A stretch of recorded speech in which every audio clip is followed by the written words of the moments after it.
નમસ્કાર વિદ્યાર્થી મિત્રો, આજે આપણે એક નવા ચેપ્ટરની શરૂઆત કરવાની છે. ખૂબ અગત્યનું ચેપ્ટર છે, સમજવા જેવું ચેપ્ટર છે. તમારે આગળ જેટલા ચેપ્ટર છે 7, 8, 9, 10 અને 11 આ બધા જ ચેપ્ટરનો બેઝિક કોન્સેપ્ટ એટલે કે ઓબ્જેક્ટ આધારિત ખ્યાલ, આપણે એક નવી ભાષા શીખવાની શરૂઆત કરવાની છે. તો નવી ભાષા શીખવા માટે આપણે એના બધા કોન્સેપ્ટ, એના બધા ટર્મિનોલોજીસ, એના બધા જે વર્ડ્સ છે તે આપણે શીખવા જરૂરી છે.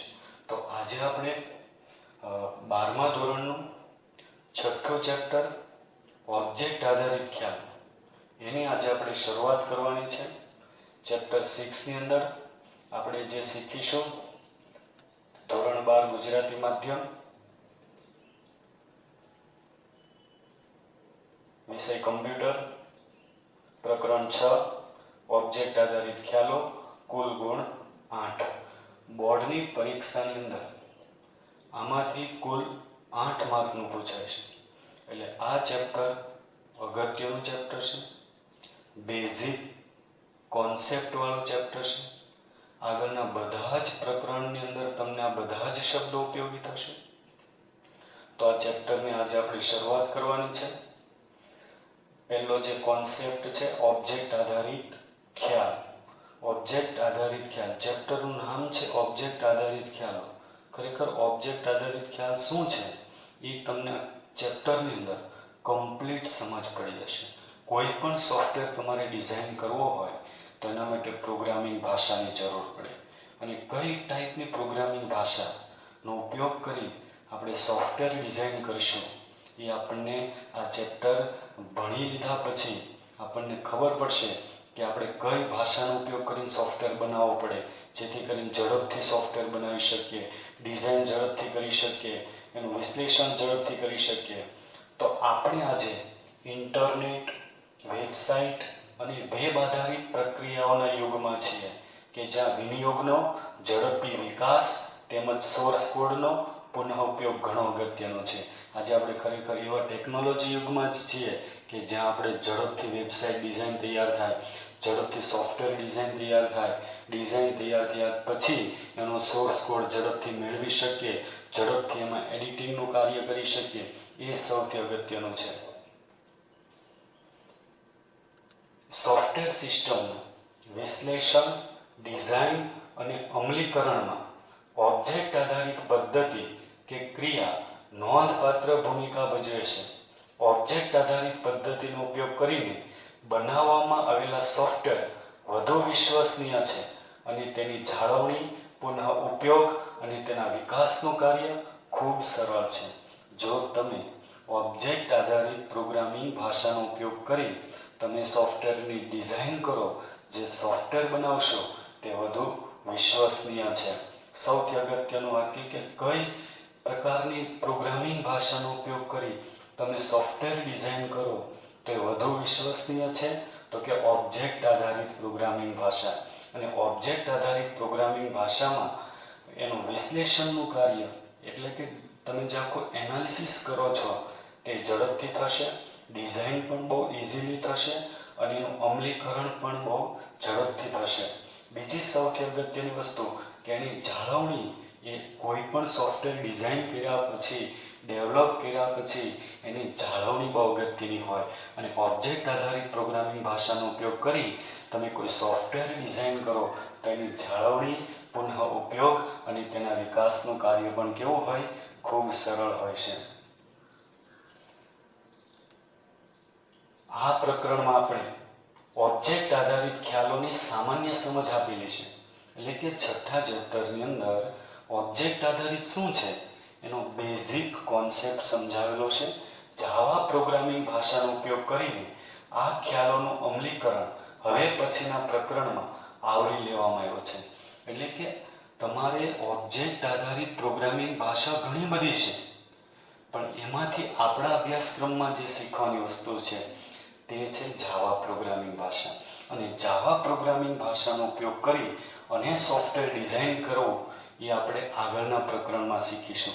એટલે કે ચેપ્ટર 7 to 11, ચેપ્ટર 7 થી 11માં આપણે જાવા ભાષા જ શીખવાની છે. એટલે અમલીકરણનું કાર્ય આપણે નેક્સ્ટ ચેપ્ટરમાં શીખીશું. નેક્સ્ટ આપણે વાત કરીએ તો પરિચય. ઓબ્જેક્ટ આધારિત પ્રોગ્રામિંગની શરૂઆત ક્યારે થઈ? ક્યારે ઓબ્જેક્ટ આધારિત પ્રોગ્રામિંગની શરૂઆત થઈ? તો કે 1960માં. શા માટે આપણે ઓબ્જેક્ટ આધારિત પ્રોગ્રામિંગ ભાષાની જરૂર પડી એ હમણાં આપણે ડિસ્કશન કરીશું. પણ એની શરૂઆત ક્યારે થઈ? 1960માં. અને કોઈ પણ ભાષાની શરૂઆત થાય એટલે તરત જ માર્કેટની અંદર લોન્ચ થઈ અને તરત જ એ મુખ્ય પદ્ધતિ ન બને.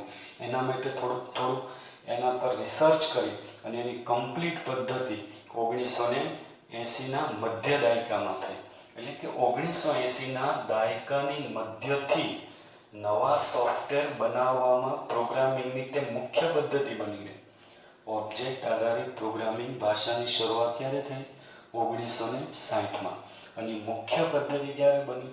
1980માં. એટલે કે 1980થી તમે ઓબ્જેક્ટ આધારિત પ્રોગ્રામિંગ કોન્સેપ્ટનો ઉપયોગ કરી અને સોફ્ટવેર ડિઝાઇન કરવાની આપણે શરૂઆત કરી. સોફ્ટવેર સિસ્ટમના અતિ ઝડપથી વધતા કદ અને જટિલતાનું નિયંત્રણ કરવા માટે તેમજ મોટી અને જટિલ સિસ્ટમને સમય સાથે સુધારવાના કાર્યને સરળ બનાવવાના એક માર્ગ તરીકે આ પદ્ધતિને વિકસાવવામાં આવી હતી. હવે બહુ અગત્યનું વાક્ય છે કે ઓબ્જેક્ટ આધારિત પ્રોગ્રામિંગ ભાષાની જરૂર કેમ પડી? તો જ્યારે શરૂઆતમાં જે પ્રોગ્રામિંગ ભાષા હતી એ પ્રોગ્રામિંગ ભાષાનું વર્ગીકરણ વિશે આપણે હમણાં અભ્યાસ કરીશું કે પ્રોગ્રામિંગ ભાષાનું વર્ગીકરણ 2 ભાગમાં કરવામાં આવે છે, આપણે હમણાં જોઈએ.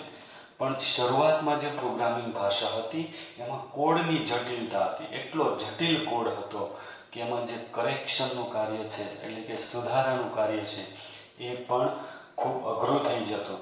તો કોડની જટિલતાને ઓછી કરવા, સુધારાના કાર્યોને ઝડપી કરવા માટે, અમલીકરણનું કાર્ય ઝડપી કરવા માટે આ બધા જ માટે આપણે ઓબ્જેક્ટ આધારિત પ્રોગ્રામિંગ ભાષાની શરૂઆત કરવામાં આવી.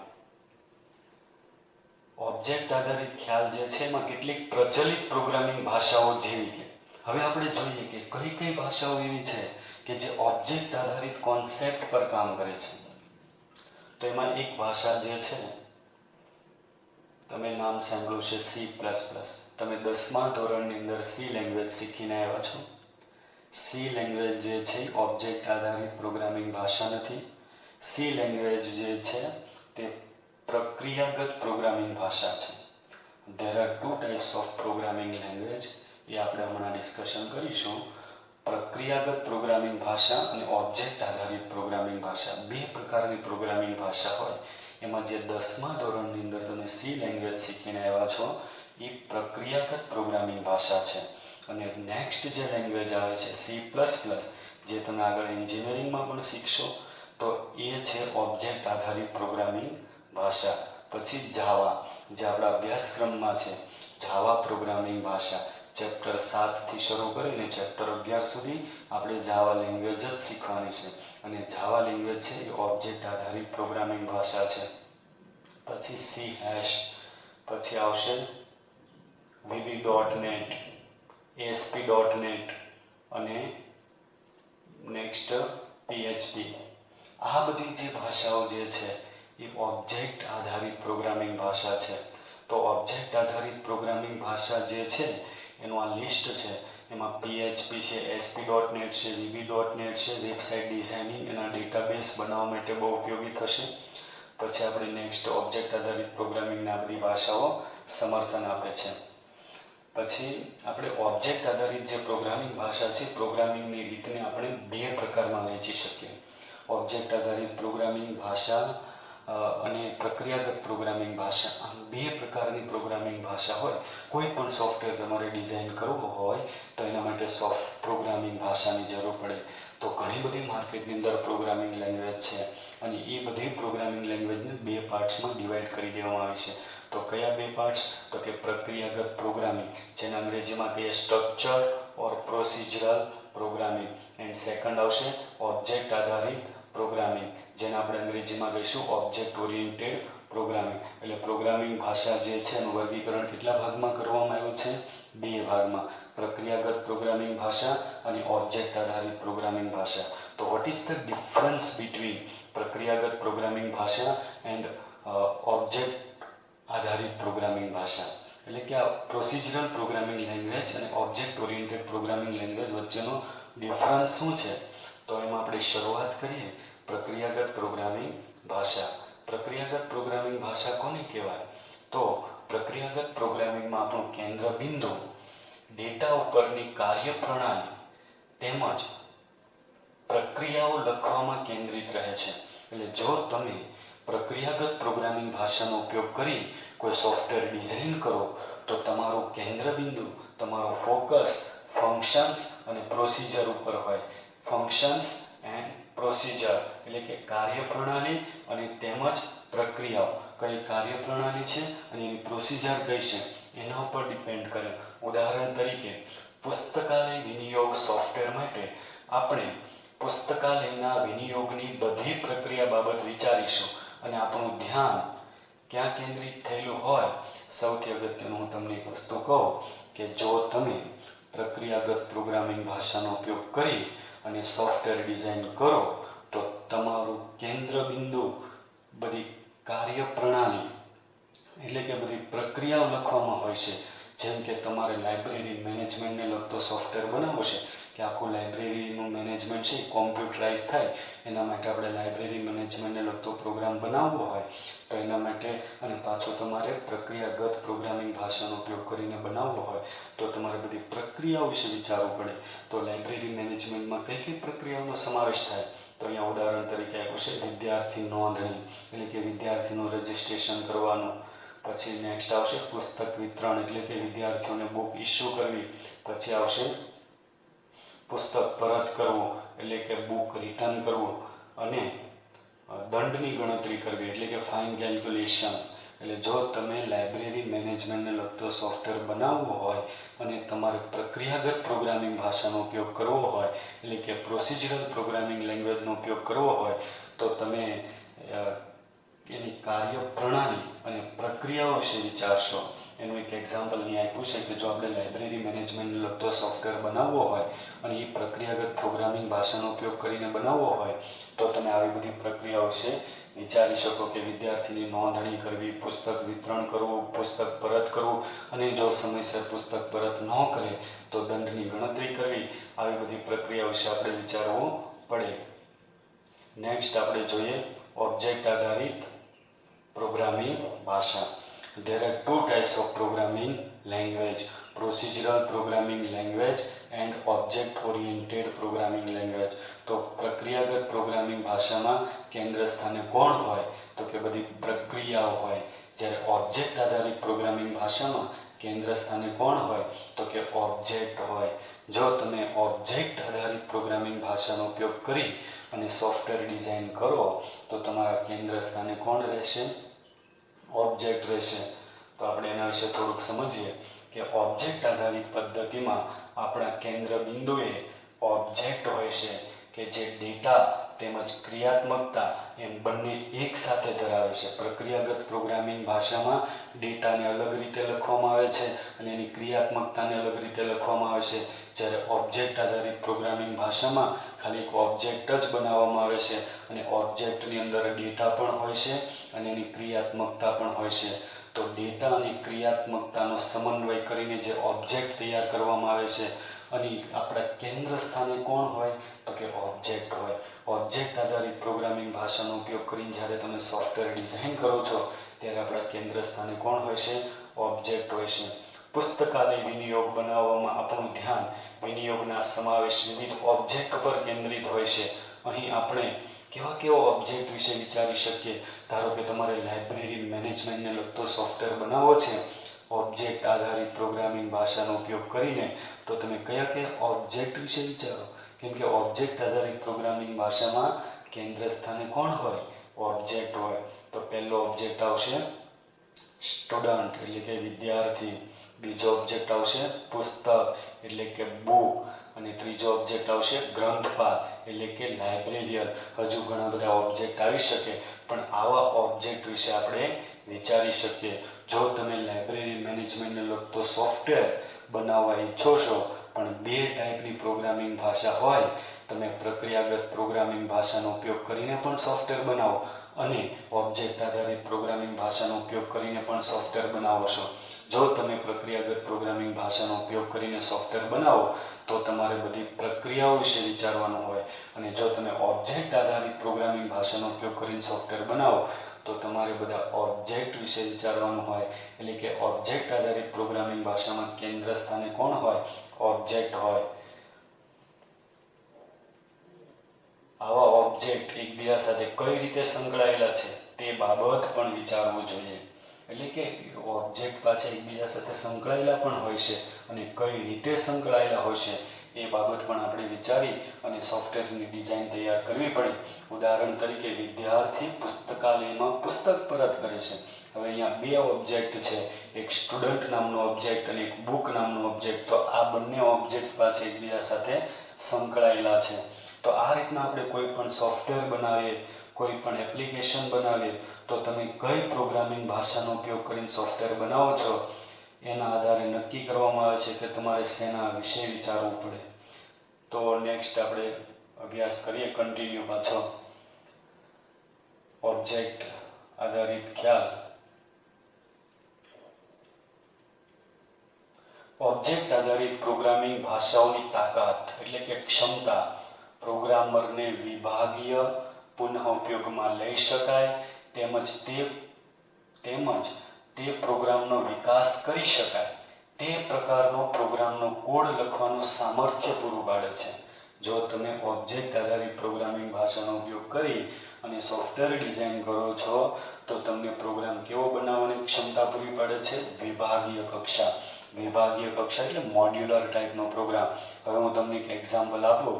ધારો કે તમારે બે સંખ્યાનો સરવાળો, ગુણાકાર, બાદબાકી, ભાગાકાર કરતો એક પ્રોગ્રામ લખવો છે.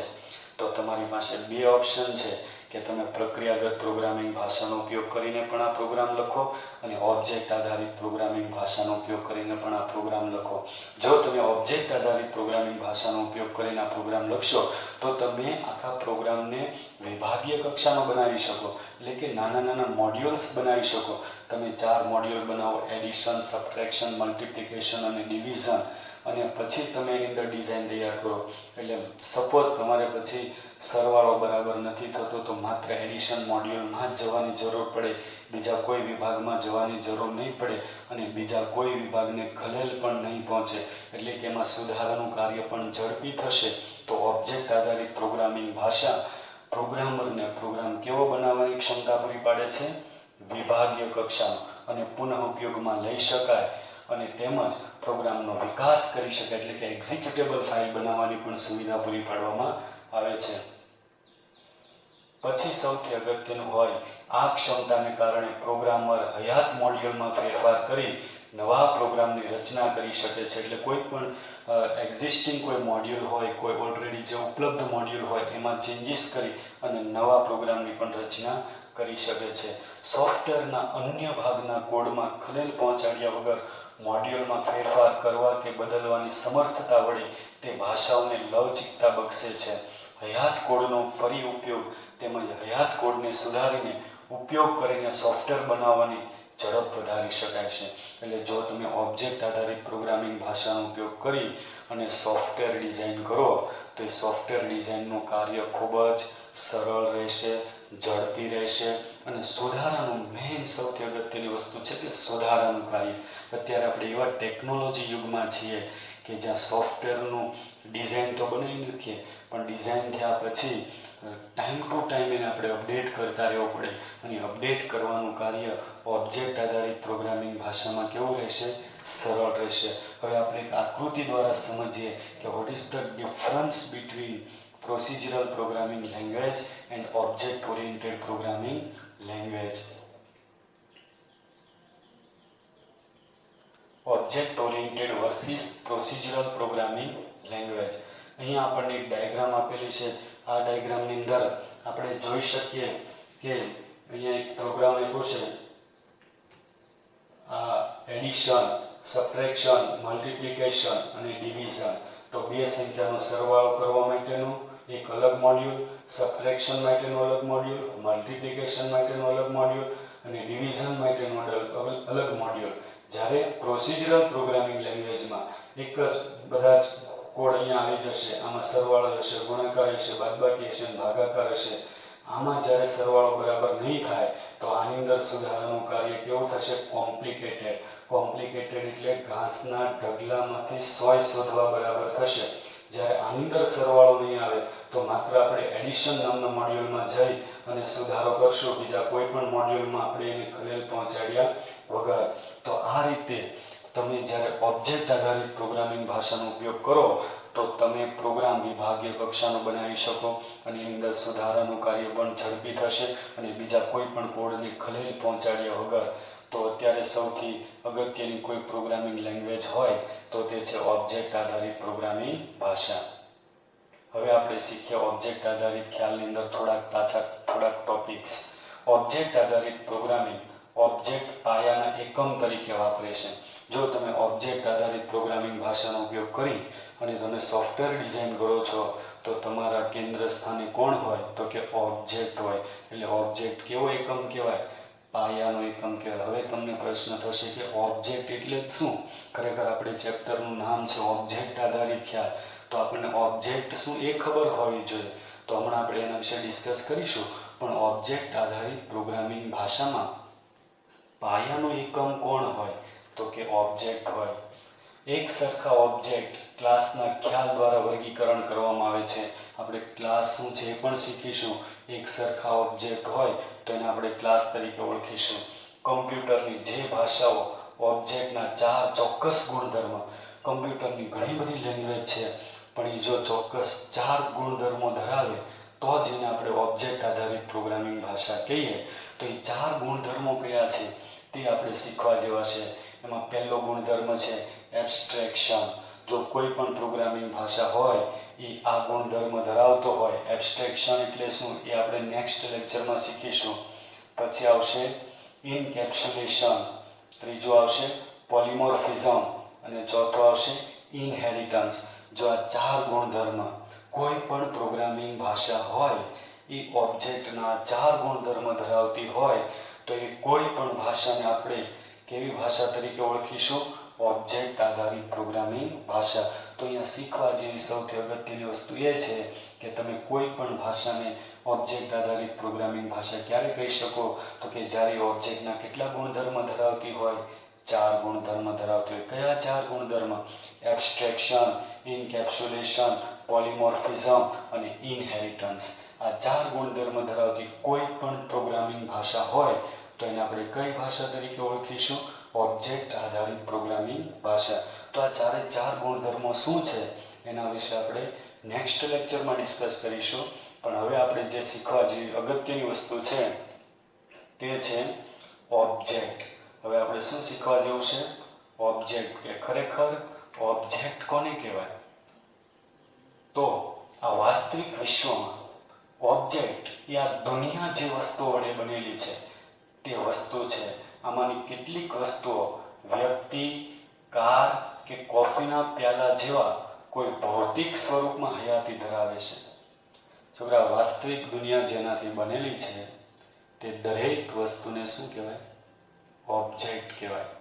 આ સ્ક્રીનને ઓબ્જેક્ટ કહેવાય, સ્ટુડન્ટને પણ ઓબ્જેક્ટ કહેવાય, કમ્પ્યુટર્સને પણ ઓબ્જેક્ટ કહેવાય, ખુરશીને પણ ઓબ્જેક્ટ કહેવાય. તમને જે કંઈ ડિસ્પ્લે થાય છે તમારી નજર સમક્ષ, એટલે કે આ વાસ્તવિક દુનિયા જેનાથી બનેલી છે તે દરેક વસ્તુને આપણે કયા નામથી ઓળખીશું?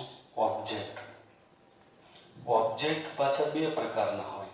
એક તો ભૌતિક ઓબ્જેક્ટ અને બીજું અમૂર્ત ઓબ્જેક્ટ. ભૌતિક એટલે આપણે અંગ્રેજીમાં કહીએ ફિઝિકલ ઓબ્જેક્ટ. એવા ઓબ્જેક્ટ કે જેને આપણે સ્પર્શ કરી શકીએ, જેમ કે કોઈ વ્યક્તિ હોય કે કાર હોય કે કોફીનો પ્યાલો હોય. આ બધા કેવા ઓબ્જેક્ટના ઉદાહરણ છે? ભૌતિક ઓબ્જેક્ટ, ફિઝિકલ ઓબ્જેક્ટ. અને ઘણા ઓબ્જેક્ટ એવા હોય કે જેને આપણે સ્પર્શ નથી કરી શકતા કે જોઈ નથી શકતા. એને કેવા ઓબ્જેક્ટ કહીશું? અમૂર્ત ઓબ્જેક્ટ. અમૂર્ત એટલે એબ્સ્ટ્રેક્ટ ઓબ્જેક્ટ. તો અહીંયા નેક્સ્ટ સેન્ટેન્સ આપણે જોઈએ. અન્ય વસ્તુઓ અમૂર્ત સ્વરૂપે હોઈ શકે છે. જેને સ્પર્શ ન કરી શકાય અથવા જોઈ ન શકાય, ઉદાહરણ તરીકે તારીખ અને સમય જેવા ખ્યાલો. Date end time is one type of N object. તારીખ અને સમય પણ એક પ્રકારના ઓબ્જેક્ટ જ છે, પણ એવા ઓબ્જેક્ટ છે કે જેને આપણે સ્પર્શ કરી શકતા નથી, એટલે એને કેવા ઓબ્જેક્ટ કહીએ છીએ? અમૂર્ત ઓબ્જેક્ટ, અથવા એને અંગ્રેજીમાં કેવું હોય તો એબ્સ્ટ્રેક્ટ ઓબ્જેક્ટ. તો વિદ્યાર્થી મિત્રો, તમને ઓબ્જેક્ટ શું છે સમજ પડી? એકવાર આપણે રિપીટ કરીએ.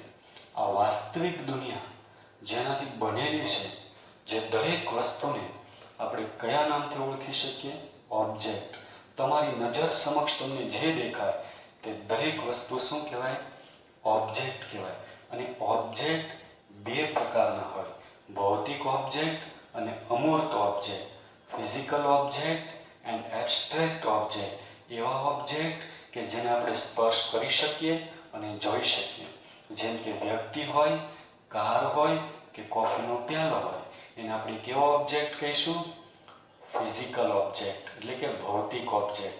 જ્યારે ઘણા ઓબ્જેક્ટ એવા છે જેને આપણે સ્પર્શ નથી કરી શકતા કે જોઈ નથી શકતા, જેમ કે તારીખ અને સમય, જેને આપણે કેવો ઓબ્જેક્ટ કહીશું?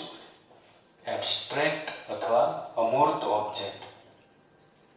નેક્સ્ટ આપણે ડિસ્કશન કરીએ પ્રોપર્ટી કે ગુણધર્મ. વિદ્યાર્થી મિત્રો, આ ચેપ્ટરની અંદર સૌથી અગત્યનું કોઈ વસ્તુ શીખવા જેવી હોય તો તે છે બધા ટર્મિનોલોજી, બધા વર્ડ્સ ખૂબ જ અગત્યના છે. જેમ કે ઓબ્જેક્ટ એટલે શું એ તમને સમજ પડી ગયા હશે. તો હવે આપણે શીખવાનું છે કે પ્રોપર્ટી કે ગુણધર્મ એટલે શું. પ્રોપર્ટી ઓર એટ્રીબ્યુટ્સ. તમે પ્રોપર્ટી બોલો, ગુણધર્મ બોલો, એટ્રીબ્યુટ બોલો કે લાક્ષણિકતા બોલો, આ બધું એક જ છે. તો કોઈ પણ ઓબ્જેક્ટ હોય એની એક અનન્ય ઓળખ હોય. કેવી ઓળખ હોય? અનન્ય ઓળખ હોય. અને ઓબ્જેક્ટ એકબીજાથી અલગ પડતા હોય. જેમ કે વિદ્યાર્થી એક ઓબ્જેક્ટ જ છે અને આ સ્ક્રીન પણ એક ઓબ્જેક્ટ જ છે. તો સ્ક્રીનની લાક્ષણિકતા કેવી હોય? તો કે height, width, length, colour, thickness, આવી બધી લાક્ષણિકતા કોની હોય? બોર્ડ કે સ્ક્રીનની હોય. જ્યારે વિદ્યાર્થીઓ હોય તો એની લાક્ષણિકતા કેવી હોય? તો કે roll number, name, city, birth date. આમ વિદ્યાર્થી અને સ્ક્રીન કોનાથી અલગ પડે છે? એની લાક્ષણિકતાથી. તો એ લાક્ષણિકતાને આપણે કયા નામથી ઓળખીશું? પ્રોપર્ટી કે ગુણધર્મ. હવે આપણે એમાં શું લખેલું છે તે જરા રીડ કરીએ. દરેક ઓબ્જેક્ટની એક અનન્ય ઓળખ હોય છે. ખૂબ અગત્યની વસ્તુ, દરેક ઓબ્જેક્ટ એની યુનિક આઈડેન્ટિટી હોય છે, એક અનન્ય ઓળખ હોય છે. અને દરેક ઓબ્જેક્ટને એકબીજાથી અલગ ઓળખી શકાય છે. ઉદાહરણ તરીકે દરેક વ્યક્તિ નામ, શહેર, જાતિ, જન્મ તારીખ અને વ્યવસાય જેવી લાક્ષણિકતાઓ ધરાવે છે. ઓબ્જેક્ટ આધારિત પરિભાષામાં આવા લક્ષણો પ્રોપર્ટી અથવા એટ્રીબ્યુટ તરીકે ઓળખાય છે.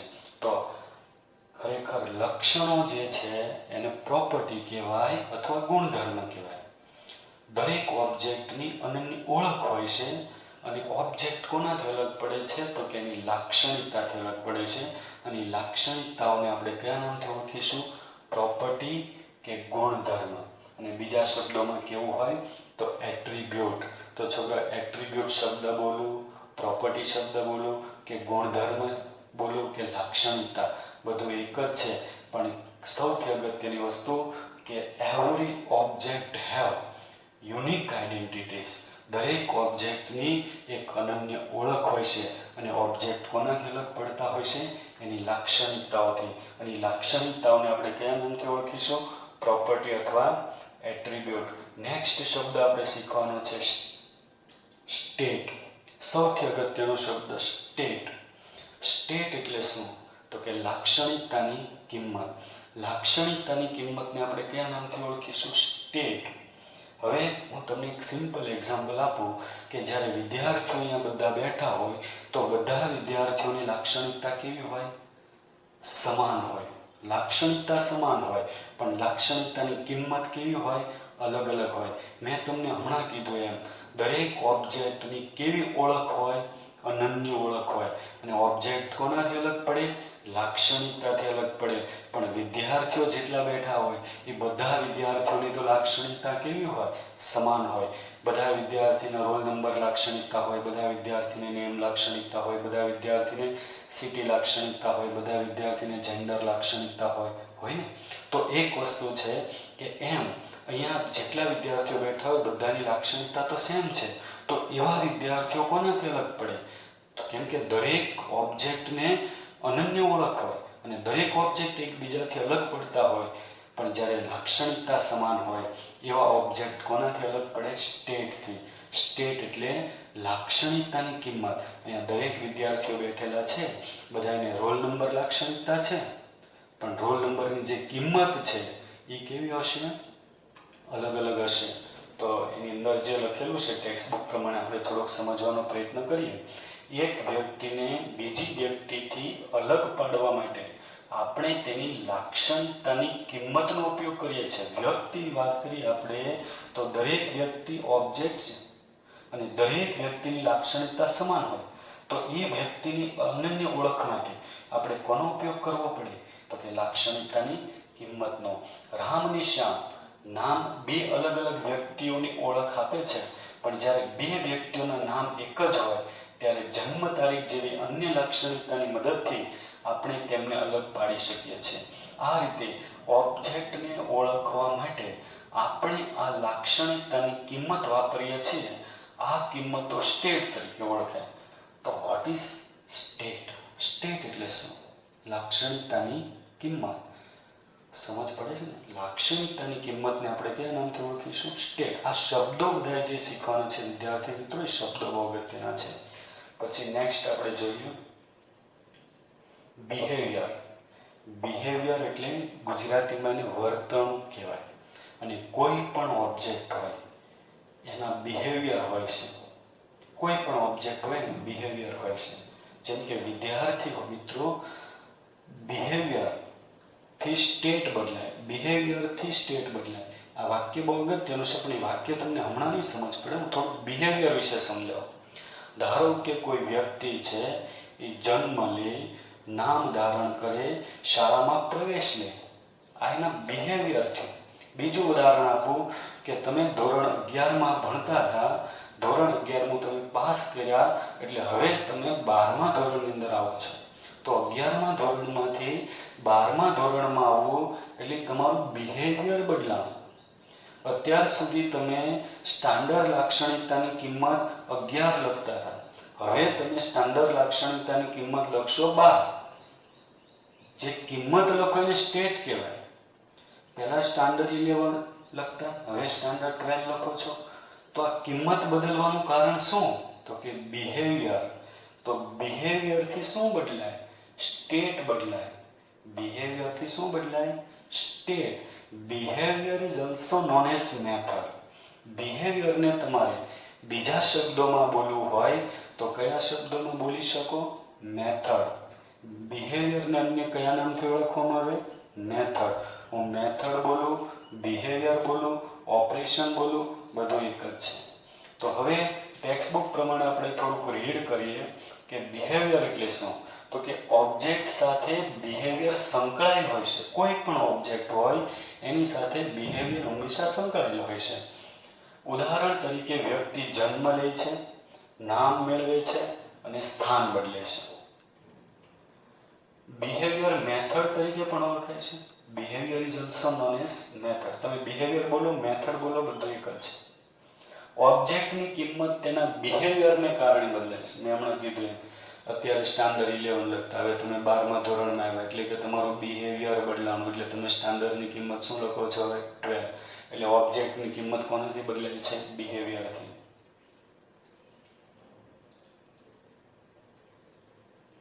આ રીતે વાસ્તવિક વિશ્વમાં કોઈ પણ વસ્તુ તે કયા નામથી ઓળખાય છે, તે શું છે, તેની સ્થિતિ અને તે શું કરે છે. કોઈ પણ ઓબ્જેક્ટ હોય એની આઈડેન્ટિટી હોય, એનો બિહેવિયર હોય અને એનું સ્ટેટ હોય. આ ત્રણ વસ્તુ સંકળાયેલી હોય કોઈ પણ ઓબ્જેક્ટની સાથે.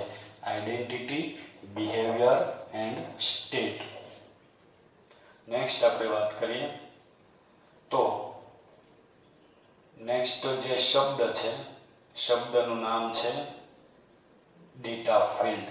જો કે ડેટા ફિલ્ડ શબ્દ જે આપણે શીખવાનો છે એ ડેટા ફિલ્ડ ઓલરેડી આપણે આમ તો શીખી ગયા છે, પણ એ શબ્દ આપણે સાંભળ્યો નથી.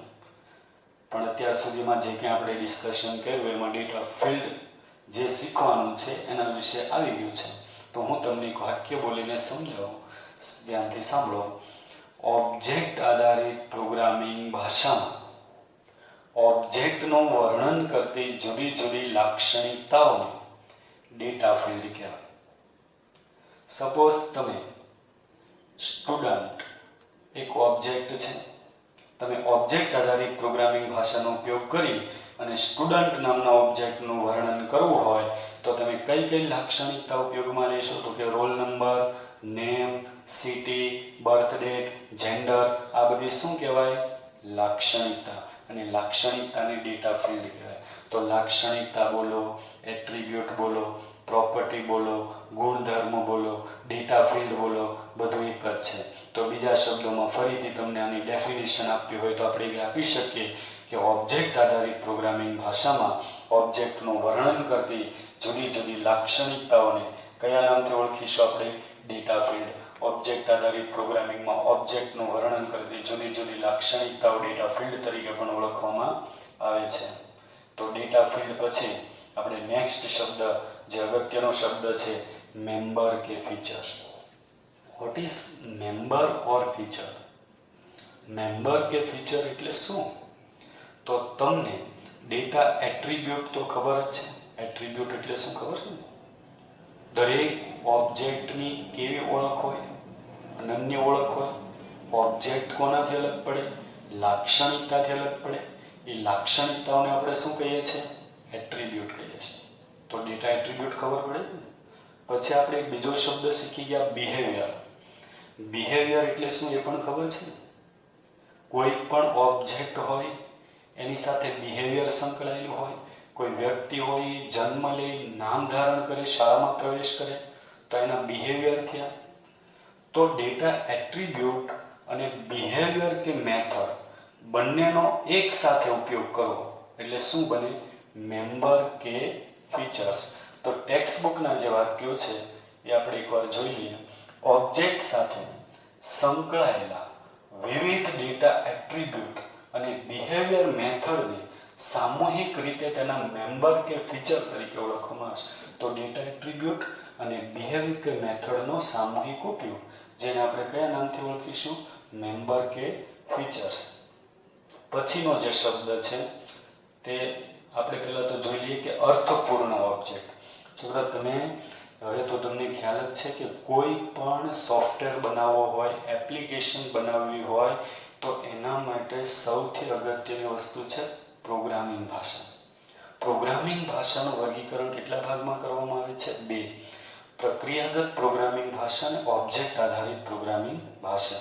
ઓબ્જેક્ટ આધારિત પ્રોગ્રામિંગ ભાષાનો ઉપયોગ કરી તમે સોફ્ટવેર ડિઝાઇન કરો છો તો કેન્દ્ર સ્થાને કોણ હોય?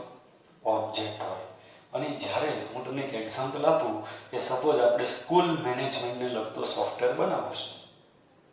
હવે સ્કૂલ મેનેજમેન્ટને લગતો સોફ્ટવેર બનાવવો હોય તો એમાં આપણે કયા કયા ઓબ્જેક્ટ વિશે વિચારી શકીએ? સ્ટુડન્ટ નામનો ઓબ્જેક્ટ આવે, ટીચર નામનો ઓબ્જેક્ટ આવે, રિઝલ્ટ નામનો ઓબ્જેક્ટ આવે, એટેન્ડન્સ નામનો ઓબ્જેક્ટ આવે. આ બધા ઓબ્જેક્ટ આવે ને, ફી નામનો ઓબ્જેક્ટ આવે. આ બધા ઓબ્જેક્ટ વિશે આપણે વિચારવાનું હોય. પણ ધારો કે તમે સ્કૂલ મેનેજમેન્ટને લગતો સોફ્ટવેર બનાવો છો તો એમાં પ્રોડક્ટ, સપ્લાયર આવા ઓબ્જેક્ટ આવી શકે નહીં. એટલે ઓબ્જેક્ટ કેવા હોવા જોઈએ? અર્થપૂર્ણ હોવા જોઈએ, એટલે કે મિનિંગફુલ ઓબ્જેક્ટ હોવા જોઈએ. તો ટેક્સ્ટ બુકના જે વાક્યો છે એ આપણે વાંચી લઈએ એકવાર. જ્યારે આપણે કોઈ સોફ્ટવેર વિનિયોગની રચના કરીએ છીએ ત્યારે આપણે જે ઓબ્જેક્ટ પસંદ કરીએ તે વિનિયોગ માટે કેવા હોવા જોઈએ? અર્થપૂર્ણ હોવા જોઈએ. ઉદાહરણ તરીકે રેલવે આરક્ષણ વિનિયોગ માટે રેલવે ટ્રેન, પ્રવાસી, ટિકિટ અને સ્ટેશન જેવા ઓબ્જેક્ટ યોગ્ય છે. પણ કાર, કમ્પ્યુટર અને ઘડિયાળ જેવા ઓબ્જેક્ટ આ વિનિયોગ માટે કેવા છે? અસંગત છે. હવેનું જે વાક્ય છે, શીખવા જેવો શબ્દ છે, તે શબ્દનું નામ છે ક્લાસ. સૌથી અગત્યનો કોઈ શબ્દ આપણે ઓબ્જેક્ટ આધારિત પ્રોગ્રામિંગ ભાષામાં શીખવાનો હોય તો તે સૌથી અગત્યનો શબ્દ છે ક્લાસ. ક્લાસ એટલે શું? તો એક સમાન લાક્ષણિકતા ધરાવતા ઓબ્જેક્ટના સમૂહને શું કહેવાય? ક્લાસ કહેવાય. આપણે સામાન્ય રીતે જ્યાં અભ્યાસ કરતા હોઈએ એને આપણે ક્લાસ કહીએ છીએ. કેમ એને ક્લાસ કહીએ? કેમ કે એની અંદર જેટલા વિદ્યાર્થીઓ ભણતા હોય, ખરેખર દરેક સ્ટુડન્ટ એક ઓબ્જેક્ટ જ છે. અને જેટલા ક્લાસની અંદર તો ઘણા બધા વિદ્યાર્થીઓ હોય, તો બધા જ વિદ્યાર્થીઓની લાક્ષણિકતા કેવી હોય? સમાન હોય. એક સમાન લાક્ષણિકતા ધરાવતા ઓબ્જેક્ટના સમૂહને શું કહેવાય? ક્લાસ કહેવાય. તો ક્લાસ શબ્દ બહુ શીખવા જેવો છે, સૌથી અગત્યનો શબ્દ છે. એક સમાન લાક્ષણિકતા ધરાવતા ઓબ્જેક્ટના સમૂહને શું કહેવાય? ક્લાસ. અહીંયા આપણે જેટલા વિદ્યાર્થીઓ બેઠા છો બધાની લાક્ષણિકતા કેવી હોય? સમાન હોય. કોઈ વિદ્યાર્થીઓ છે જેને રોલ નંબર લાક્ષણિકતા ન હોય, કોઈ વિદ્યાર્થીઓ છે જેને નેમ લાક્ષણિકતા ન હોય, કોઈ વિદ્યાર્થીઓ છે જેને સિટી લાક્ષણિકતા ન હોય, કોઈ વિદ્યાર્થીઓ છે જેને જેન્ડર લાક્ષણિકતા ન હોય જ. એટલે ટૂંકમાં આ જેટલા વિદ્યાર્થીઓ અહીંયા બેઠેલા છે તે તમામ વિદ્યાર્થીઓની લાક્ષણિકતાઓ કેવી છે? સમાન છે. એટલે set of objects with similar attributes is called class. એક સમાન લાક્ષણિકતા ધરાવતા ઓબ્જેક્ટના સમૂહને શું કહેવાય? ક્લાસ કહેવાય. હવે મેં હમણાં કીધું એમ કે દરેક ઓબ્જેક્ટની અનન્ય ઓળખ હોય, એટલે ઓબ્જેક્ટ એકબીજાથી અલગ પડતા હોવા જોઈએ. અને ઓબ્જેક્ટ કોનાથી અલગ પડે? લાક્ષણિકતાથી. પણ ક્લાસની અંદર આવેલા ઓબ્જેક્ટની લાક્ષણિકતા કેવી હોય? સમાન હોય. તો ક્લાસની અંદર આવેલો ઓબ્જેક્ટ કોનાથી અલગ પડે? સ્ટેટથી અલગ પડે, લાક્ષણિકતાની કિંમતથી. કેટલાક ઓબ્જેક્ટ એક સરખી લાક્ષણિકતા અને બિહેવિયર ધરાવતા હોય, પણ ફક્ત તેના સ્ટેટ એટલે કે ડેટાની કિંમત એકબીજાથી જુદા પાડે છે. ઘણા ઓબ્જેક્ટ એવા હોય કે બધાની લાક્ષણિકતા અને બિહેવિયર કેવું હોય? સમાન હોય, પણ એ માત્ર કોનાથી અલગ પડતા હોય? એના ડેટાની કિંમત એટલે કે સ્ટેટથી અલગ પડતા હોય. ઓબ્જેક્ટ આધારિત પદ્ધતિ ક્લાસના ખ્યાલનો ઉપયોગ કરે છે, જે ફક્ત તેના એટ્રીબ્યુટની કિંમતોથી જ અલગ હોય તેવા અમૂર્ત સમકક્ષ ઓબ્જેક્ટને અભિવ્યક્ત કરવા સમર્થ બનાવે છે. સૌથી અગત્યની વસ્તુ કે ક્લાસ છે પોતે કામ નથી કરતા, પણ ક્લાસની અંદર બેઠેલા વિદ્યાર્થીઓ કામ કરે છે. એટલે ક્લાસ એ અમૂર્ત સ્વરૂપ છે, જ્યારે વિદ્યાર્થી એ ફિઝિકલ સ્વરૂપ છે, એટલે કે ભૌતિક સ્વરૂપ છે. સમાન લાક્ષણિકતા ધરાવતા ઓબ્જેક્ટના સમૂહને શું કહેવાય? ક્લાસ. તમે ઓબ્જેક્ટ આધારિત પ્રોગ્રામિંગ ભાષાનો ઉપયોગ કરીને જ્યારે સોફ્ટવેર ડિઝાઇન કરશો ત્યારે તમારે વારંવાર ક્લાસ બનાવવાની જરૂર પડશે. અને ક્લાસ શબ્દ તમને અત્યારે ક્લિયર થવો જોઈએ. એક સમાન લાક્ષણિકતા ધરાવતા ઓબ્જેક્ટના સમૂહને શું કહીશું આપણે? ક્લાસ.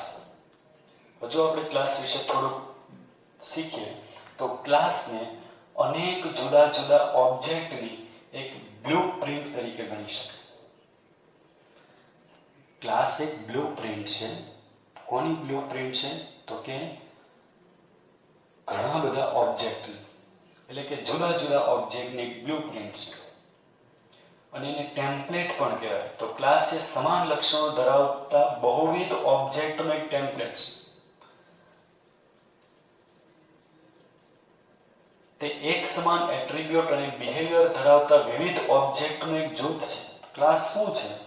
તો કે ઘણા બધા ઓબ્જેક્ટનું એક ગ્રુપ છે, જેની અંદર બધા ઓબ્જેક્ટની લાક્ષણિકતા અને એનું બિહેવિયર કેવું હોય? સમાન હોય. એક જ ક્લાસના જુદા જુદા ઓબ્જેક્ટનો સિમેન્ટિક હેતુ એક સરખો હોય. હવે એક ક્લાસની અંદર 15 વિદ્યાર્થીઓ હોય તો એમાંથી એક પણ વિદ્યાર્થી એવો ન હોય કે જે એવા ઉદ્દેશ સાથે બેઠો હોય કે મારે ફેલ થવું છે. એવો તો ઉદ્દેશ કોઈનો ન હોય. પાસ થવા માટે, સારા માર્ક્સ લાવવા માટે બેઠા હોય. એટલે ક્લાસની અંદર જેટલા ઓબ્જેક્ટ હોય, જુદા જુદા ઓબ્જેક્ટ હોય, પણ એનો સિમેન્ટિક હેતુ કેવો હોય? સમાન હોય. જ્યારે આપણે ઓબ્જેક્ટ આધારિત પ્રોગ્રામિંગ ભાષાનો ઉપયોગ કરીને સોફ્ટવેર ડિઝાઇન કરશું, એની અંદર જ્યારે આપણે ક્લાસ બનાવશું, એ ક્લાસની અંદર જે ઓબ્જેક્ટ બનાવશું એ બધા ઓબ્જેક્ટનો સિમેન્ટિક પર્પસ કેવો રહેશે? સમાન રહેશે. સૌથી અગત્યનું વાક્ય કે સિમેન્ટિક પર્પસ કેવો હોય? સમાન હોય. નેક્સ્ટ આપણે જોઈએ, આ રીતે ક્લાસ એ કોઈ ચોક્કસ ઓબ્જેક્ટના જૂથની બધી જ સમાન લાક્ષણિકતાઓનો સમાવેશ કરવા માટેનો એક સર્વસાધારણ ખ્યાલ છે. તો ક્લાસ શબ્દ હવે મારા ખ્યાલ પ્રમાણે તમને સમજ પડી હશે. ક્લાસ એટલે શું? તો કે એક સમાન લાક્ષણિકતા ધરાવતા ઓબ્જેક્ટનો સમૂહ. હવે ક્લાસ અને તેના ઓબ્જેક્ટનો તફાવત અહીંયા એક ડાયાગ્રામ દ્વારા આપણે સમજીએ તો અહીંયા ડાયાગ્રામમાં તમે જોઈ શકો કે અહીંયા કયો ક્લાસ છે? તો કે પર્સન નામનો ક્લાસ. તો પર્સન ક્લાસ છે, તેમાં કોઈ પણ વ્યક્તિ હોય તેના લક્ષણો કયા હોય, એની લાક્ષણિકતા કઈ હોય, એના એટ્રીબ્યુટ કયા હોય? તો કે name, city, gender, birth date અને પ્રોફેશન. તો અહીંયા આપણે 5 વ્યક્તિઓ છે, તો સમાન લાક્ષણિકતા છે. અહીંયા કોઈ પણ વ્યક્તિ એવું હશે કે જેનું નામ નહીં હોય, કોઈ પણ વ્યક્તિ એવું હશે કે જેનું સિટી નહીં હોય, કોઈ પણ વ્યક્તિ એવું હશે કે જેને જેન્ડર ન હોય. એટલે 5 વ્યક્તિના બધી લાક્ષણિકતા, 5 વ્યક્તિઓ જે છે એ ઓબ્જેક્ટ છે. અહીંયા કેટલા કુલ ઓબ્જેક્ટ છે? 5. કેમ આને ક્લાસ કેમ કહેવાય? તો કે સમાન લાક્ષણિકતા ધરાવતા ઓબ્જેક્ટનો સમૂહ, એટલે આપણે એને શું કહીશું? ક્લાસ. હવે લાક્ષણિકતા સમાન છે, પણ એ લાક્ષણિકતાની કિંમત કેવી હશે? અલગ અલગ હશે. જો આ વ્યક્તિ જે છે એનું નામ, આનું નામ બધાના નામ કેવા છે? અલગ અલગ છે. એટલે લાક્ષણિકતાની કિંમતથી દરેક વ્યક્તિ કેવા પડે છે? અલગ પડે. તો અહીંયા એક ક્લાસનું એક્ઝામ્પલ આપ્યું, એટલે આઈ થિંક હવે તમને સમજ પડી ગઈ છે કે ક્લાસ એટલે શું. તો હવે આપણે જે સૌથી અગત્યનો પોઈન્ટ હવે શીખવા જઈ રહ્યા છે તે ક્લાસ ડાયાગ્રામનો પરિચય. ક્લાસ ડાયાગ્રામ સૌથી અગત્યનો ટોપિક છે અને આજના લેક્ચરનો આ છેલ્લો ટોપિક છે, ક્લાસ ડાયાગ્રામ. ચલો, ક્લાસ ડાયાગ્રામ એટલે જેને આપણે રેખાકૃતિઓ કહેવાય, નામ નિર્દેશવાળી આકૃતિઓ કહેવાય, જે આપણે કમ્પ્યુટરમાં નથી કરવાનું પણ પેજની અંદર એની ડિઝાઇન તૈયાર કરવાની છે, જેને આપણે ક્લાસ ડાયાગ્રામ તરીકે ઓળખીશું. હવે હું તમને એક ઉદાહરણ આપું. ધારો કે આપણે ઘરે કોઈ લગ્ન પ્રસંગ છે અને આપણે લગ્ન કંકોત્રી છપાવી છે. તો લગ્ન કંકોત્રી છપાવવા માટે આપણે ગ્રાફિક્સનું જે કરતા હોય એની પાસે જઈ અને ડાયરેક્ટ તમે એમ કહો કે મારે લગ્ન કંકોત્રી છપાવવાની છે, તો હું બોલું એ પ્રમાણે તો બધું લખતો જાય, તો એ નહીં લખે, એ ડિઝાઇન નહીં બનાવે. કેમ કે એને એ પહેલાં તમને એમ કહેશે કે તમે પહેલાં લગ્ન કંકોત્રીનો મેમો બનાવીને લાવો, મેમો મને આપો, હું ડિઝાઇન બનાવી નાખીશ. તો આપણા વડીલો શું કરે? એક મોટા કોરા પેજ ઉપર બધી વિગતો લખે, કોના નામ ક્યાં લખવા, કઈ વિગતો ક્યાં, આખી ડિઝાઇન પહેલાં પેજની અંદર તૈયાર કરે છે ને તૈયાર. તો એ મેમો બનાવ્યા પછી મેમો લઈને જાઓ તમે, ગ્રાફિક્સનું કરતા હો, એને તમે આપો એટલે કોરલ ડ્રોની અંદર એને આખી ડિઝાઇન બનાવી દે. તો છોકરા, સામાન્ય કંકોત્રી છાપવા માટે પણ જો મેમો બનાવવો પડતો હોય તો આ તો આપણે આખું એક સોફ્ટવેર બનાવવું છે, આખી એક એપ્લિકેશન બનાવી છે. તો એપ્લિકેશન બનાવવાની હોય અને જો તમારે ઓબ્જેક્ટ આધારિત પ્રોગ્રામિંગ ભાષાનો ઉપયોગ કરીને સોફ્ટવેર બનાવવો હોય તો સૌપ્રથમ તમારે ક્લાસ ડાયાગ્રામ બનાવવો પડે. ક્લાસ ડાયાગ્રામ એટલે એની અંદર ઘણા બધા ક્લાસ ડિઝાઇન કરવા પડે કે આપણે આપણા સોફ્ટવેરની અંદર, આપણા પ્રોગ્રામની અંદર આ નામનો ક્લાસ બનાવીશું, આ નામનો ક્લાસ બનાવીશું, આ નામનો ક્લાસ બનાવીશું. જેટલા ક્લાસની જરૂર હોય એ બધા તમારે ક્લાસ પેજની અંદર, કમ્પ્યુટરની વાત નથી, પેજની અંદર ડિઝાઇન કરવા પડે. અને એક ક્લાસનું જોડાણ બીજા ક્લાસ સાથે કઈ રીતના કરશું એ આખું તમારે કાગળની અંદર ડોક્યુમેન્ટેશન, કદાચ 500 પેજનું થાય. એ પહેલાં તો તમારે ડિઝાઇન પેજ ઉપર બનાવવી પડે અને પેજ ઉપર બનાવેલી ડિઝાઇનને પછી તમે સોફ્ટવેરની અંદર ઇમ્પ્લિમેન્ટ કરી શકો. પણ એ સોફ્ટવેરની અંદર ઇમ્પ્લિમેન્ટ કરતાં પહેલાં તમે જે ડિઝાઇન તૈયાર કરો છો પેજ પર, એને ક્લાસ ડાયાગ્રામ કહેવાય. અને ક્લાસ ડાયાગ્રામ છે ને આપણી ભાષામાં ન લખવાનું હોય, આપણને જેવા મન ફાવે એવી ડિઝાઇનમાં ન તૈયાર કરવાનું હોય. ક્લાસ ડાયાગ્રામ તૈયાર કરવા માટે પણ એક સ્પેશિયલ મેથડ તૈયાર કરેલી છે. એ મેથડ પ્રમાણે ક્લાસ ડાયાગ્રામ બનાવો. કેમ કે તમે બનાવેલો ક્લાસ ડાયાગ્રામ બીજા કોઈ ડેવલપર હોય, બીજા કોઈ પ્રોગ્રામર હોય, એ એ તમારા ક્લાસ ડાયાગ્રામનો ઉપયોગ કરીને એની રીતે સોફ્ટવેર ડિઝાઇન કરી શકે. એટલે ટૂંકમાં બધા પ્રોગ્રામર ક્લાસ ડાયાગ્રામને સમજી શકે એના માટે એક સ્પેશિયલ ભાષાનો ઉપયોગ કરવામાં આવે છે અને એ ભાષાનું નામ છે UML. હમણાં આપણે એનો અભ્યાસ કરીશું. UMLનું પૂરું નામ થાય યુનિફાઈડ મોડેલિંગ લેંગ્વેજ. એ લેંગ્વેજ એટલે તમારે કોઈ કમ્પ્યુટરમાં નથી બનાવવાની, માત્ર પેજ ઉપર ડિઝાઇન કરવા માટે જે UML નોટિફિકેશન પ્રમાણે તમારે એની ડિઝાઇન તૈયાર કરવાની હોય.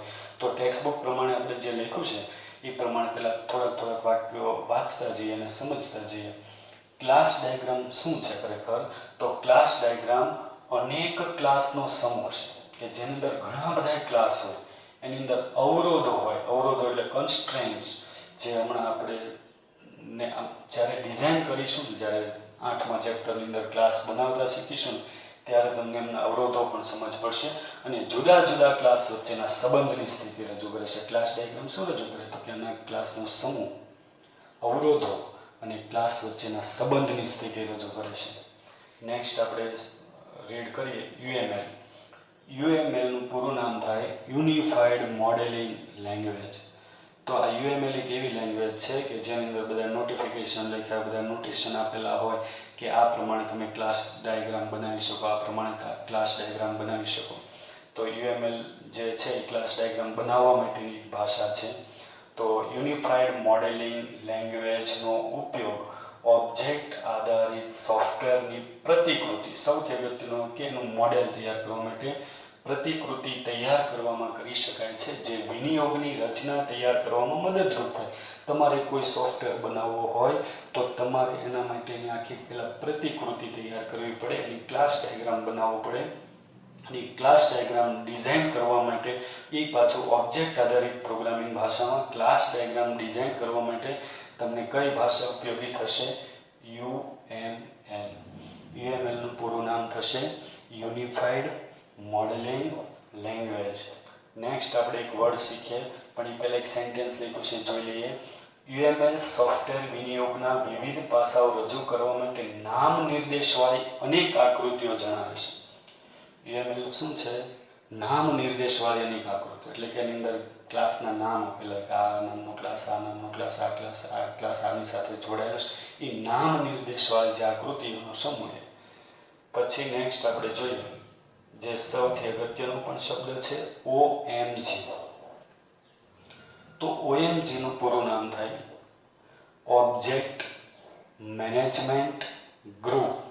આ OMG એક ઓબ્જેક્ટ મેનેજમેન્ટનો સમૂહ છે જેને UML ની રચના કરી અને એની વ્યવસ્થાપન પણ કરે છે, એનું મેનેજમેન્ટ, એની જાળવણી પણ કરે છે. તો નેક્સ્ટ આપણે જોઈએ UML એક દ્રશ્ય મોડેલિંગ ભાષા છે. યુનિફાઈડ મોડેલિંગ લેંગ્વેજ એક દ્રશ્ય મોડેલિંગ ભાષા છે અને તે ઓબ્જેક્ટ મેનેજમેન્ટ ગ્રુપ દ્વારા વ્યાખ્યાયિત કરેલી છે અને તેની જાળવણી કરે છે. તો UML ને કોણે વ્યાખ્યાયિત કરી? OMG. UML ની જાળવણી કોણ કરે છે? OMG. OMG નું પૂરું નામ શું થાય? Object management group. હવે આપણે પાછું કન્ટિન્યુ રાખીએ કે ક્લાસ ડાયાગ્રામ ખરેખર શું છે. તો ક્લાસ ડાયાગ્રામની અંદર એક જે વાક્ય લખ્યું છે એ આપણે થોડોક સમજવાનો પ્રયત્ન કરીએ કે ક્લાસ ડાયાગ્રામનો હેતુ શું? તો કે વિનિયોગના સ્થાયી દેખાવની પ્રતિકૃતિ બનાવવાનો છે. એટલે આપણે મેમો બનાવવાનો હેતુ શું? તો કે તમારી લગ્ન કંકોત્રી કેવી દેખાશે એ માટે આપણે મેમો બનાવીએ છીએ, એના આધારે આપણે ડિઝાઇન કરવાની હોય. એમ ક્લાસ ડાયાગ્રામ બનાવવાનો હેતુ શું છે? તો કે તમારો સોફ્ટવેર, તમારો વિનિયોગ કેવી દેખાશે એ સ્થાયી આકૃતિ બનાવવાનો હેતુ છે. ક્લાસ ડાયાગ્રામ ફક્ત રેખાકૃતિઓ જ છે. ક્લાસ ડાયાગ્રામ એ તમારો સોફ્ટવેર નથી, તમારો વિનિયોગ નથી, માત્ર ડિઝાઇન છે, રેખાકૃતિઓ છે કે જે ઓબ્જેક્ટ આધારિત ભાષાઓ સાથે સીધી જોડી શકાય. એટલે ક્લાસ ડાયાગ્રામનો ઉપયોગ કરી સપોઝ તમે ક્લાસ ડાયાગ્રામ બનાવ્યું હોય તો આખા ડોક્યુમેન્ટેશનનો ઉપયોગ સીધો તમે સોફ્ટવેર ડિઝાઇનમાં કરી શકો. ધારો કે તમે લગ્ન કંકોત્રી છાપવા માટે તમે જે મેમો બનાવ્યો હોય, મેમોનો ઉપયોગ ડાયરેક્ટ ડિઝાઇન કરવા માટે થઈ શકે. એમ ક્લાસ ડાયાગ્રામનો ઉપયોગ ડાયરેક્ટ તમે ક્યાં હેતુ માટે કરી શકો? ઓબ્જેક્ટ આધારિત સોફ્ટવેર ડિઝાઇન કરવા માટે કરી શકો. અને આથી સોફ્ટવેર બનાવનાર વ્યક્તિઓમાં તે વ્યાપકપણે વપરાય. એટલે સોફ્ટવેર બનાવનાર વ્યક્તિ પહેલા શું કરશે? ક્લાસ ડાયાગ્રામ તૈયાર કરશે. નેક્સ્ટ આપણે વાત કરીએ હજુ ક્લાસ ડાયાગ્રામ વિશે. તો ક્લાસ ડાયાગ્રામમાં કોઈ પણ ક્લાસને રજૂ કરવા માટેનો આઇકોન નીચે જણાવ્યા પ્રમાણે. હવે જો ક્લાસ ડાયાગ્રામ તમે તૈયાર કરો તો ક્લાસ ડાયાગ્રામનો જે આઇકોન છે એ 3 ભાગમાં વહેંચાયેલો હોય. નેમ, એટ્રીબ્યુટ અને બિહેવિયરનો સમાવેશ કરવા માટે એક લંબચોરસ 3 વિભાગમાં વિભાજિત કરેલો હોય. એટલે ક્લાસ ડાયાગ્રામ ખરેખર હોય કેવો? તો કે ક્લાસ ડાયાગ્રામ હોય લંબચોરસ, રેક્ટેંગલ શેપમાં હોય. ક્લાસ ડાયાગ્રામ કેટલા ભાગમાં વિભાજિત થયેલો હોય? તો કે 3 ભાગમાં. સૌથી ઉપરના ભાગમાં ક્લાસનું નામ હોય, વચ્ચેના ભાગમાં એટ્રીબ્યુટના નામ હોય અને સૌથી નીચેના ભાગમાં બિહેવિયર હોય. તો નેક્સ્ટ આપણે જોઈએ તો કે નેમ. નેમ ક્યાં હોય? સૌથી ઉપરના વિભાગમાં ક્લાસનું નામ હોય. બીજું હોય એટ્રીબ્યુટ, વચ્ચેના વિભાગમાં ક્લાસના એટ્રીબ્યુટ કે પ્રોપર્ટી હોય. અને ત્રીજું છે બિહેવિયર, સૌથી નીચેના વિભાગમાં ક્લાસનું બિહેવિયર અથવા ઓપરેશન અથવા મેથડ હોય. તો આ થોડુંક સમજવા જેવું છે. સૌથી પહેલાં તો એ વસ્તુ હું તમને સમજાવી દઉં કે ક્લાસ ડાયાગ્રામ તમે જે પેજની અંદર ડિઝાઇન તૈયાર કરશો, તમે જ્યારે ઓબ્જેક્ટ આધારિત પ્રોગ્રામિંગ ભાષાનો ઉપયોગ કરીને સોફ્ટવેર બનાવવાના હોય ત્યારે તમારે ક્લાસ ડાયાગ્રામ પહેલાં બનાવવો પડે. તમારા સોફ્ટવેરની અંદર કયા કયા ક્લાસ તમે બનાવશો એ તમારે ક્લાસ પહેલાં ડિઝાઇન કરવા પડે. પણ જ્યારે ક્લાસ ડાયાગ્રામની અંદર જ્યારે ક્લાસ બનાવો ને તો એ ક્લાસની ડિઝાઇન કેવી હોય? તો કે ક્લાસનો શેપ હોય લંબચોરસ. અને ક્લાસ કેટલા ભાગમાં ડિવાઈડ થયેલો હોય? ક્લાસ ડાયાગ્રામ 3 ભાગમાં. સૌથી ઉપરના ભાગમાં ક્લાસનું નામ હોય, વચ્ચેના ભાગમાં એટ્રીબ્યુટના નામ હોય અને સૌથી નીચે હોય બિહેવિયર અથવા ઓપરેશન અથવા મેથડ. તો નેક્સ્ટ આપણે જોઈએ ક્લાસ ડાયાગ્રામની અંદર જ અહીંયા જો તમને ક્લાસ ડાયાગ્રામની એક આકૃતિ આપી છે. ક્લાસ ડાયાગ્રામની આકૃતિ કેવી હોય? તો કે લંબચોરસ હોય. સૌથી ઉપરના ભાગમાં શું હોય? ક્લાસનું નામ હોય, વચ્ચેના ભાગમાં એટ્રીબ્યુટના નામ હોય. એટ્રીબ્યુટની બાજુમાં લખ્યું છે વિઝિબિલિટી. વિઝિબિલિટી એટલે શું? હમણાં આપણે અભ્યાસ કરીએ. વિઝિબિલિટીનો અર્થ થાય દ્રશ્યતા. એ દ્રશ્યતા તમારે લખવી હોય, ન લખવી હોય તો એ ચાલે, પણ એટ્રીબ્યુટના નામ લખવા ફરજિયાત હોય. એટ્રીબ્યુટના નામ પછીની ડેટા ટાઈપ લખો, ન લખો તો એ ચાલે. અને બાજુમાં લખ્યું છે ઇનિશિયલ વેલ્યુ, તો ઇનિશિયલ વેલ્યુ લખો, ન લખો તો એ ચાલે. પણ જો ઇનિશિયલ વેલ્યુ આપવી હોય તો બરાબરનું ચિહ્ન પહેલાં કરવાનું, અને ડેટા ટાઈપ આપવી હોય તો કોલમનું ચિહ્ન પહેલાં કરવાનું. એટલે ટૂંકમાં ક્લાસ ડાયાગ્રામની આકૃતિ કેટલા ભાગમાં વહેંચાયેલી હોય? 3 ભાગમાં. સૌથી ઉપર ક્લાસનું નામ હોય, વચ્ચે એટ્રીબ્યુટનું નામ હોય અને સૌથી નીચે ઓપરેશન હોય અથવા બિહેવિયર હોય અથવા મેથડ. અહીંયા એક જો ઉદાહરણ આપ્યું છે. અહીંયા કયા નામનો ક્લાસ લીધો છે? પર્સન. તો કોઈ પણ પર્સન નામનો ક્લાસ લઈએ તો એના એટ્રીબ્યુટ કેવા આવે? તો નેમ એટ્રીબ્યુટ આવે, સિટી એટ્રીબ્યુટ આવે, જેન્ડર એટ્રીબ્યુટ આવે, બર્થ ડેટ એટ્રીબ્યુટ આવે અને પ્રોફેશન એટ્રીબ્યુટ આવે. તો આ બધા એટ્રીબ્યુટ્સ આવે. અને જો તમારે એટ્રીબ્યુટની ડેટા ટાઈપ લખવી હોય તો આગળ કોલન કરીને ડેટા ટાઈપ લખો. જેમ કે નામ છે તો નામ છે શાબ્દિક માહિતીનો સંગ્રહ કરે તો એની ડેટા ટાઈપ શું લીધી? સ્ટ્રિંગ. સિટી શાબ્દિક માહિતીનો સંગ્રહ કરે તો એની ડેટા ટાઈપ શું લીધી? સ્ટ્રિંગ. જેન્ડર છે એની અંદર આપણે એક જ અક્ષરનો સંગ્રહ કરવો છે, એમ અથવા એફ, તો એની ડેટા ટાઈપ શું લીધી? કેર. અને એમાં ઇક્વલ ટુ કરીને તમે સિંગલ કોટની અંદર એમ લખો એટલે ઇનિશિયલ વેલ્યુ ત્યાં તમે આપેલી છે. પણ આ જે વચ્ચેનો ભાગ છે એમાં તમે જો બર્થ ડેટની આગળ માઇનસનું ચિહ્ન છે. એ માઇનસ છે વિઝિબિલિટી છે. વિઝિબિલિટી વિશે આપણે હમણાં અભ્યાસ કરીએ. વિઝિબિલિટીનો અર્થ થાય દ્રશ્યતા. તો બર્થ ડેટની આગળ કઈ દ્રશ્યતા તમે દર્શાવી છે? માઇનસ. માઇનસનો અર્થ થાય અંગત. અંગત એટલે આનો અર્થ એવો થાય કે આ પર્સન નામનો ક્લાસ છે એમાં જે બર્થ ડેટ છે એ અંગત રાખવી, એ બીજા કોઈ પણ ક્લાસની અંદર દ્રશ્યમાન રહેવી જોઈએ નહીં. કેમ કે એના આગળ માઇનસ લખ્યું. જો પ્લસ લખ્યું હોય તો એ જાહેર ગણાય. પછી આપણે નીચેના ભાગમાં આવીએ. સૌથી નીચેનો ભાગ જેમાં ઓપરેશન હોય અથવા બિહેવિયર હોય અથવા મેથડ હોય. તો એમાં આપણે એક મેથડ લીધેલી છે સેટ બર્થ ડેટ, જે બર્થ ડેટ સેટ કરવાનું કામ કરશે. બીજી એક મેથડ લીધી ચેન્જ સિટી, જે સિટી બદલવાનું કામ કરશે. ત્રીજી મેથડ લીધી ડિસ્પ્લે, જે બધા એટ્રીબ્યુટની કિંમતની સ્ક્રીન ઉપર છાપવાનું કામ કરશે. તો આપણા પ્રોગ્રામની અંદર જેટલા જેટલા ક્લાસની જરૂર પડે એને આ રીતના તમારે ક્લાસ ડિઝાઇન કરવા પડે. નેક્સ્ટ આપણે જોઈએ તો હવે આવશે ક્લાસ ડાયાગ્રામની અંદર UMLની સંકેત લિપિમાં એટ્રીબ્યુટની વાક્ય રચના નીચે દર્શાવ્યા પ્રમાણે કરી શકાય. હવે જો હું તમને ફરીથી કહું કે ક્લાસ ડાયાગ્રામની જે આકૃતિ છે એ કેટલા ભાગમાં વહેંચાયેલી હોય? 3 ભાગમાં. સૌથી ઉપરના ભાગમાં તો ખાલી ક્લાસનું નામ જ હોય, પણ વચ્ચેનો ભાગ છે એમાં શું હોય? તો કે વચ્ચેના ભાગમાં એટ્રીબ્યુટના નામ હોય. તો એટ્રીબ્યુટના નામ આ વાક્ય રચના પ્રમાણે લખવાના. જો વચ્ચેનો ભાગ છે ને એ લખતી વખતે તમારે આ વાક્ય રચના થોડીક વિચારવાની. વચ્ચેનો ભાગ લખો ત્યારે આ વાક્ય રચના ધ્યાનમાં લેવાની, અને આ વાક્ય રચના તમે જુઓ તો વાક્ય રચનાની અંદર તમને 2 ટાઈપના કાઉન્સ દેખાય. એક કોણીય કાઉન્સ દેખાય જેને એન્ગ્યુલર બ્રેકેટ કહેવાય. જો એટ્રીબ્યુટ નેમ કોણીય કાઉન્સમાં લીધું.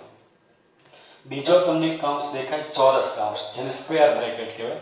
તો ચોરસ કાઉન્સ જે છે, હવે આમાંથી સૌથી અગત્યનો પ્રશ્ન એવો પૂછાય કે ચોરસ કાઉન્સમાં લખેલી વિગતો વૈકલ્પિક હોય, ઓપ્શનલ હોય, તો અને કોણીય કાઉન્સમાં લખેલી વિગતો કમ્પલસરી હોય જે ઉપયોગકર્તાને દર્શાવવી પડે. એટલે આ વાક્ય રચના તમે ખાલી જોઈ એટલું બોલી શકો કે જ્યારે તમે ક્લાસ ડાયાગ્રામ બનાવો ત્યારે જે વચ્ચેનો ભાગ હોય એટલે કે એટ્રીબ્યુટ વાળો જે વિભાગ છે એ વિભાગમાં એટ્રીબ્યુટના નામ લખવા કમ્પલસરી છે. બાકી તમે વિઝિબિલિટી ન લખો તોય ચાલે, એટ્રીબ્યુટની ડેટા ટાઈપ ન લખો તોય ચાલે. પણ જો એટ્રીબ્યુટની ડેટા ટાઈપ લખવી હોય તો આગળ કઈ સાઇન કરવાની? કોલન. ઇનિશિયલ વેલ્યુ ન લખો તોય ચાલે, પણ જો ઇનિશિયલ વેલ્યુ લખો, અહીંયા એક મિસ્ટેક થઈ છે, થોડી ટાઈપિંગ મિસ્ટેક થઈ. અહીંયા જે ગ્રેટર ધેન છે પછી તમારે એક કાઉન્સ આવશે, પછી ઇક્વલ ટુ કરવાનું,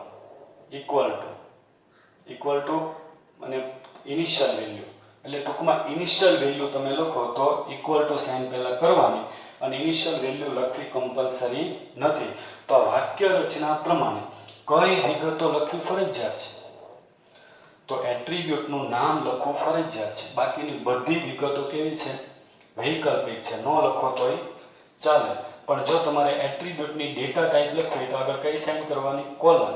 અને જો ઇનિશિયલ વેલ્યુ લખવી તો આગળ કઈ સાઇન કરવાની? Equal to.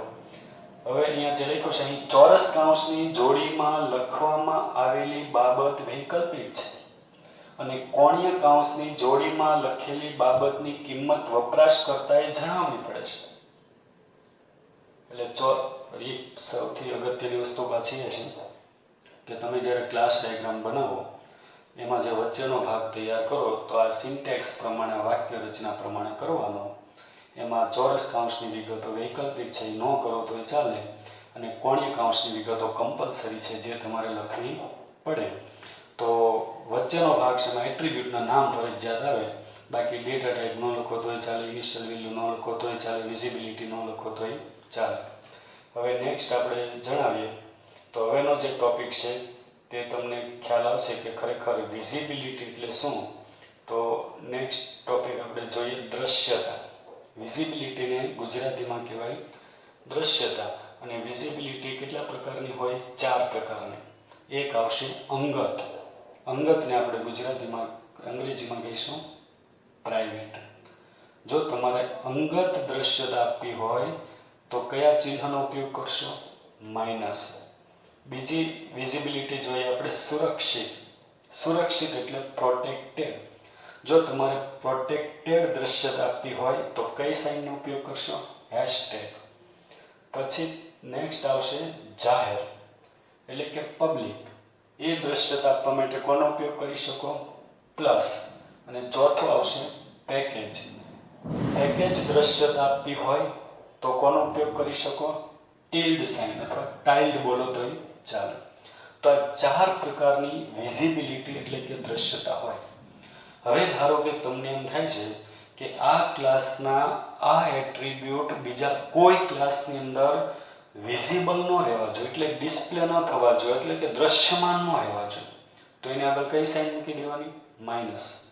એટલે માઇનસ એ ખાલી ડિઝાઇન કરો ત્યારે, પાછી પ્રોગ્રામિંગ કરતી વખતે તમારે એક વર્ડ લખવો પડે પ્રાઇવેટ. પણ એવા એટ્રીબ્યુટ કે જે તમારે બીજા કોઈ ક્લાસની અંદર દ્રશ્યમાન નથી રાખવા, તો કઈ વિઝિબિલિટી રાખવાની, કઈ દ્રશ્યતા રાખવાની? પ્રાઇવેટ. દ્રશ્યમાન રાખવા હોય બધે તો કઈ દ્રશ્યતા રાખશો તમે, કઈ વિઝિબિલિટી રાખશો? પબ્લિક.